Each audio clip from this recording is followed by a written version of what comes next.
Olá pessoal, a ideia então aqui eu vou abordar um problema que é comum nos livros textos, tá? Mas de uma forma um pouco mais ampla para tentar explicitar a situação de quando nós usamos a lei de Gauss ou quando nós usamos a lei de Coulomb para o cálculo do campo elétrico de uma distribuição de carga conhecida, tá? Então, suponha que você tem uma haste de comprimento A, tá? Por exemplo, de vidro, e que você atritou essa haste com um tecido à base de poliéster. Devido à diferença de tendência entre capturar e ceder elétrons, quando você coloca em contato a haste de vidro com o tecido de poliéster, há uma transferência de cargas elétricas, de elétrons, do material à base de vidro para o poliéster, ficando a haste de vidro carregada positivamente. Imagine que o processo de eletrização foi feito de tal forma em que uma carga Q total foi distribuída uniformemente sobre a haste, tá? De comprimento A. Que a gente então vai ter interesse em determinar o campo elétrico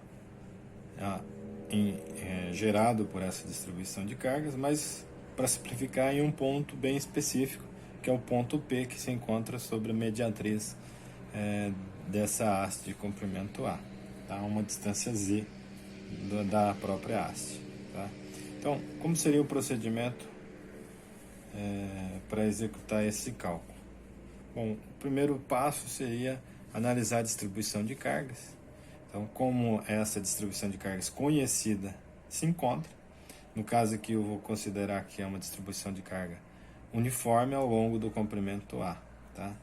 Então a gente tem uma densidade de carga que é uniforme ao longo desse comprimento. Em um processo, isso não necessariamente é assim que ocorre, você pode atritar, colocar em contato, e de repente você tem mais cargas na região central e menos nas pontas, tá? Então, de toda forma, você precisa conhecer essa distribuição de cargas. Segunda etapa é representar as linhas de campo, pelo menos qualitativamente, como é que seria o campo gerado por essa distribuição de cargas conhecida, tá? Para isso a gente pode utilizar a própria equação, a lei de Coulomb, né, que diz que o campo elétrico produzido por uma distribuição de carga Q é igual a 1 sobre 4πε0, uma carga integral numa carga diferencial dQ sobre a distância ao quadrado na direção radial. Então, considere que dQ aqui é um elemento infinitesimal da carga total, uma parcela infinitesimal dessa carga, tá? E ela está essa posição relativa ao ponto P, então ela vai gerar um campo elétrico que está para cá, tá?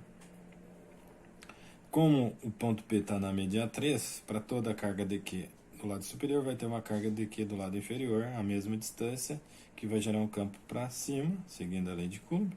Quando você soma os dois, a gente vê que o campo para o ponto P que se encontra ao longo da mediatriz é sempre perpendicular à própria haste, tá? No caso aqui é horizontal.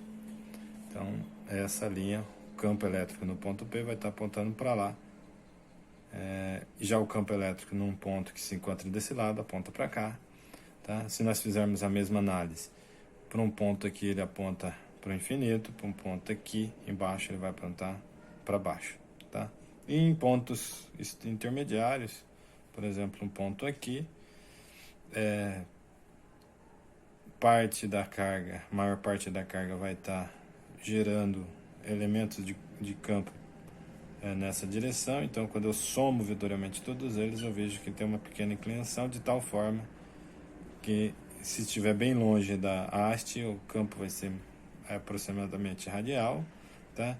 Enquanto se eu fizer pontos bem próximos aqui dessa haste, ele vai ser basicamente perpendicular à haste, tá?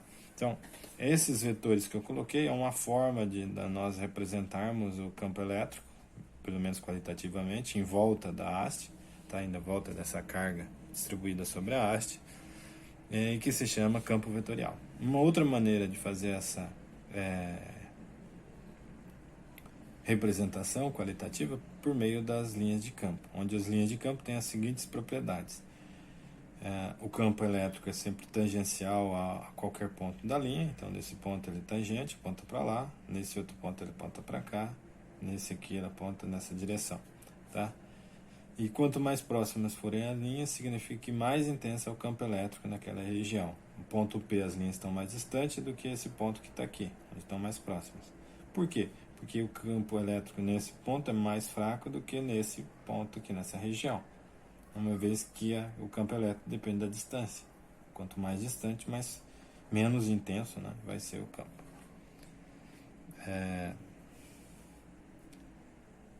Depois de feita essa análise, a gente determina quais são as simetrias que o problema exibe. Nesse caso, não são muitas simetrias, tá? As que são observáveis aqui é que o campo nessa linha é sempre paralelo à linha do eixo do fio, tá? E no plano, não só na linha mediatriz, mas no plano mediatriz ele aponta da haste para o infinito, tá? Aqui cabe lembrar que o campo elétrico é em todo volume, em toda a região tridimensional em volta, tá? Então eu posso fazer uma vista lateral, mas posso fazer uma visão frontal do sistema, e nessa visão frontal, se eu fizer um corte por um plano que passa pelo ponto da mediatriz, eu vou ter um campo elétrico que é radial, tá?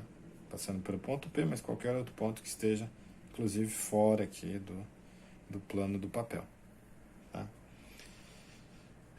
A partir daí, sabendo a simetria do problema, a gente pode calcular o campo elétrico num ponto de interesse, que no caso está sendo o ponto P, utilizando ou a lei de Coulomb ou a lei de Gauss, tá? Como não há alta simetria para esse ponto P, pelo menos nessas condições em que Z é da ordem do próprio comprimento do fio A, Z é da ordem de A, então a melhor forma de resolver o problema é através da lei de Coulomb e não da lei de Gauss, tá?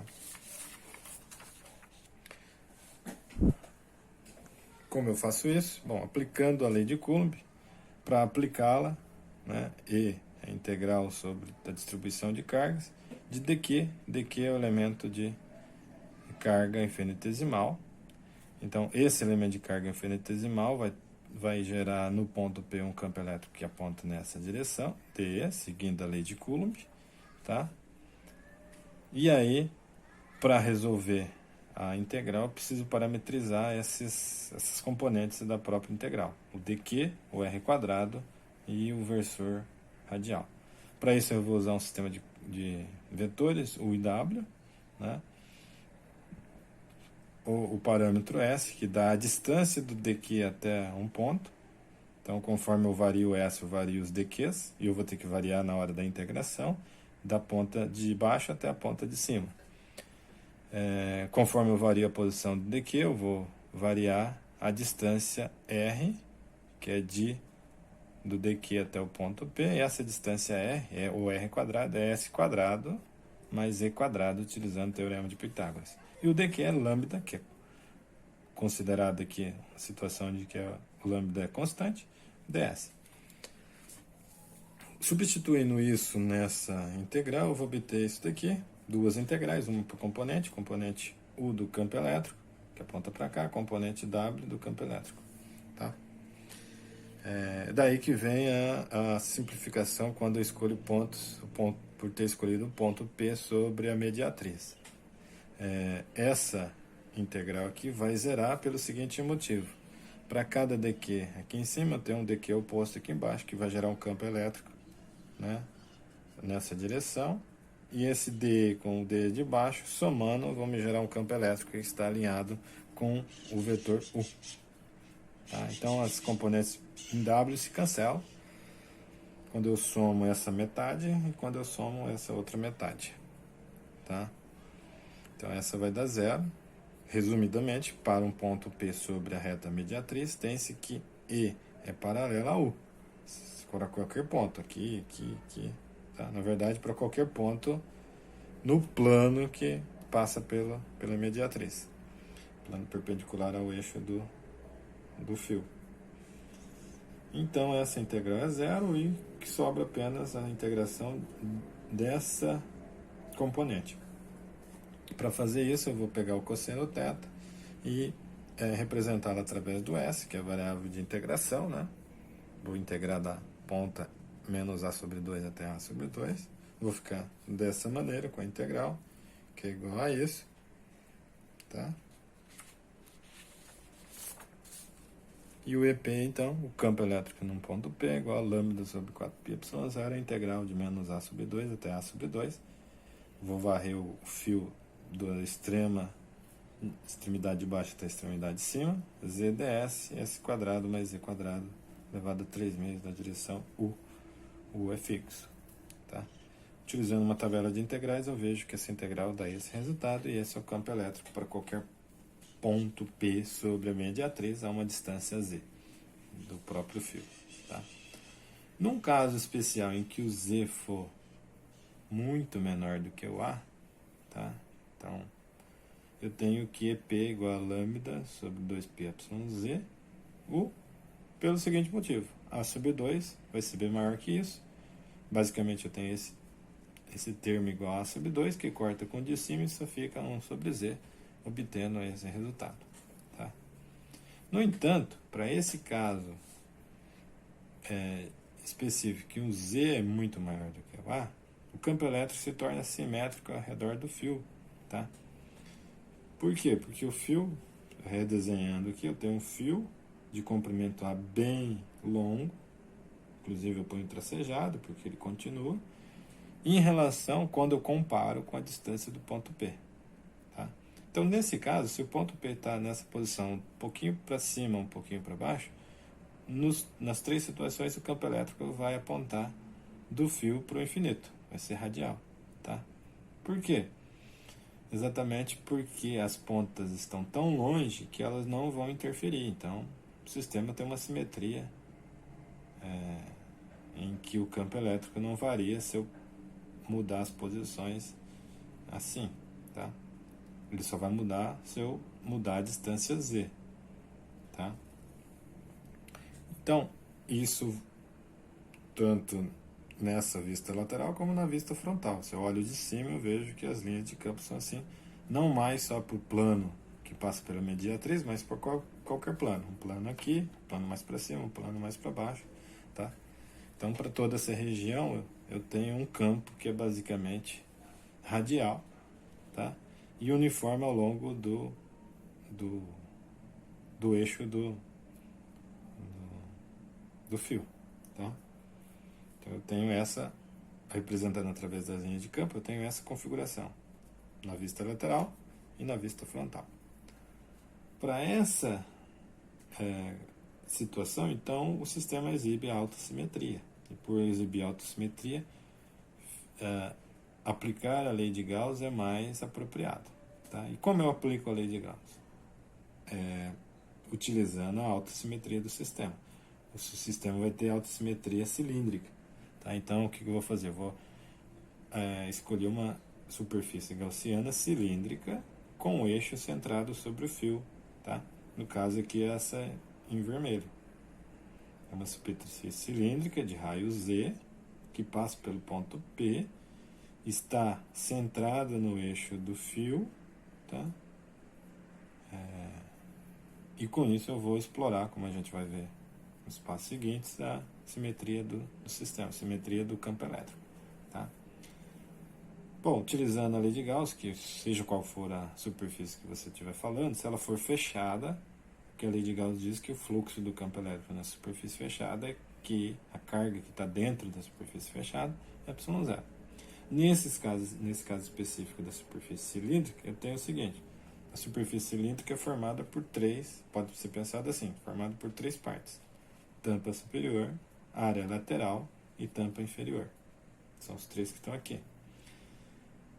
Para a área da tampa superior, que é essa daqui, eu tenho que o vetor área aponta para cima. Mas, em qualquer ponto dessa área, o campo elétrico aponta radialmente. Então, E é perpendicular a dA. Como E é perpendicular a dA, o fluxo é nulo. Tá? O mesmo vale para a tampa inferior, o fluxo também é zero, pelo mesmo motivo. O E é radial e o o vetor área aponta para baixo, dando um ângulo de 90 graus entre eles. Tá? Só sobra a área lateral. Na área lateral, o campo elétrico aponta nessa direção, para o ponto P. Nesse ponto aponta nessa direção. Mas nesse ponto o vetor área aponta para cá.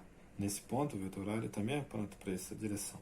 Então, em qualquer ponto que você faça análise, o campo elétrico e o vetor área, o dA, vão ser paralelos. Tá? Isso implica que E escalar dA vai dar EdA, que o cosseno dá zero. Né? O módulo de E, módulo de dA, vezes o cosseno do ângulo entre eles, que é 1. E o E, por ter escolhido uma superfície que está cilíndrica, que está concêntrica, a distância Z para qualquer ponto da área lateral é o mesmo. Então, o E vai ser um valor constante na integração, ao longo da área. Posso tirar o E da área e só sobra o cálculo da área lateral, que para o caso de um cilindro de perímetro 2πz e altura L, vai ser 2πzL. Tá? Voltando à lei de Gauss, se eu somar, eu vou ter essa soma das três parcelas. E do lado direito eu tenho que calcular qual a carga que está dentro. Qual a carga que está dentro desse cilindro gaussiano. É a carga da parte do fio que está aqui dentro, que é a densidade de carga lambda vezes esse comprimento, que é a própria altura do cilindro, L. Então, lambda L. Tá? Então, pelo lado esquerdo, E2πzL é igual, pelo lado direito, lambda L sobre ε0, e eu obtenho que o campo elétrico é do lambda sobre 2πε0z radialmente, apontando radialmente. Tá? Esta abordagem, né, pode ser feita para todo sistema que exiba simetria cilíndrica em torno de um eixo. Tá? Então, por exemplo, no caso de um tubo retilíneo, em que Z é muito menor que R com raio R, e carga uniformemente distribuída, tem-se que algo assim. Eu tenho um cilindro, né, que é comprido, por isso tracejado. Eu quero calcular o campo elétrico num ponto P, que inicialmente está fora desse cilindro. Tá? A distância Z do ponto P é bem menor do que o próprio comprimento do cilindro, mas o cilindro tem uma certa bitola de raio R. E em todo o volume do cilindro tem uma densidade volumétrica de carga que eu vou supor aqui, que é conhecida, e eu vou supor que é uniforme. Tá? Então, qual seria o campo elétrico nesse ponto? Se eu tentar utilizar a lei de Coulomb, isso vai dar integrais mais complicadas, porque eu vou ter que discretizar em dQs e agora varrer não só em uma linha, mas sim em um volume. Tá? Essa é a primeira dificuldade. Mas, se eu olhar do ponto de vista que o sistema já exibe autossimetria, por ser um tubo bem comprido, né?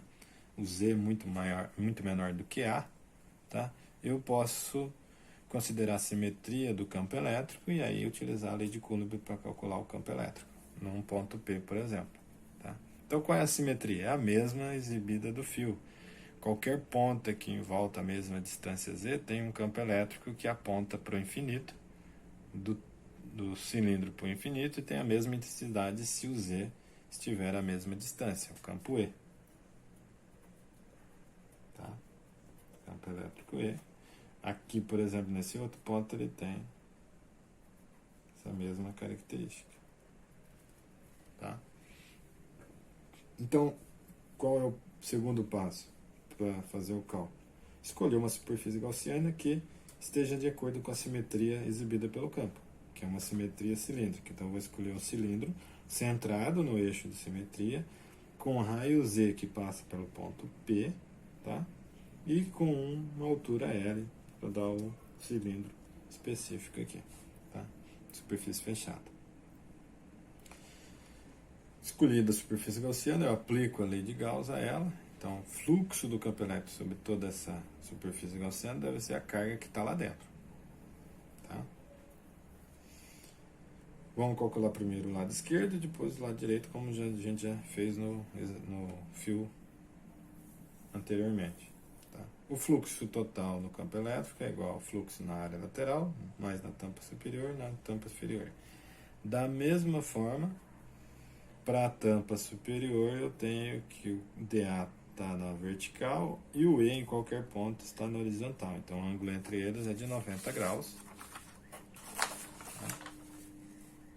Então, de novo, devido à simetria do campo, o integral do campo elétrico, o fluxo do campo elétrico na tampa superior é igual a zero. E perpendicular a DA para qualquer ponto. De forma análoga, E escalar dA na tampa inferior também é zero. Tá? E só me resta o cálculo do fluxo ao longo da face lateral do cilindro, na qual o E é paralelo a dA devido à alta simetria cilíndrica para todos os pontos. Aí refazendo os passos que nós fizemos anteriormente, e o fluxo nessa área lateral é E vezes 2πzl. Tá?